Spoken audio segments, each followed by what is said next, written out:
morning guys. Ang sarap pa natin ng tulog pero maingay na ang ating cellphone alarm. Kaya nakagising tayo. Pero dapat talaga tayo gumising na.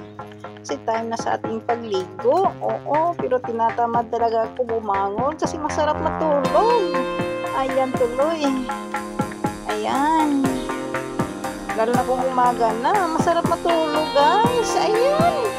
Tamad talaga akong magbangon guys. Tapos may labahan pa naman ako. Ayan. Good morning. Good morning. Ayan. Tamad na umangon si Inday. So guys, tayo ay nagbukas ng bintana. Ayan. Init na. So ang oras alas 6:30 na umaga. Ayan. So bago tayo maligo, magsipilyo muna tayo sa ating ngipin. Oo guys. Mag-brush muna tayo dito. Kaminisip ba ito ang ating buko? Ayan. Brush muna tayo ng ngipin guys bago tayo maligo. Oo. Ayan. Parang talaga matulog guys. Tama talaga pag umaga mag-gising guys.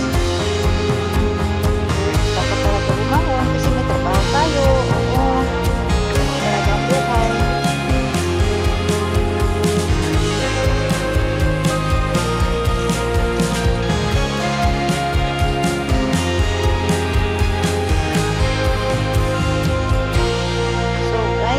Tapos na ako naligo. Ayan na. Tapos na tayo naligo. First na tayo. So, sumabak na naman tayo dito sa maghapon. Ang trabaho. Ang init ng panahon ngayon, guys. Oo. Ayan ang itsura natin bagong ligo. So magsuklay tayo ngayon, guys. Kasi, suklay natin yung kulot natin buhok. Tapos bago natin lagyan ng baby oil. Kasi, karagkag na siya guys, kung hindi lagyan ng baby oil kasi kulot yung buhok natin. Oo. Kaya dapat lagyan talaga ng baby oil ko guys. Oo. Tapos may ilagay pa ko yung pang yung sa curl niya guys para hindi naman siya masyadong hag-hag talaga ang buhok ko. Oo. Ayan. Tapos yung buhok ko bagay na naglag pa ko dahil sa kulot ko siguro ko. Kaya sobrang nipis ko.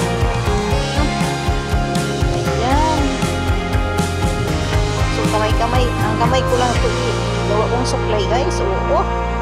Ayan ang itsura mo.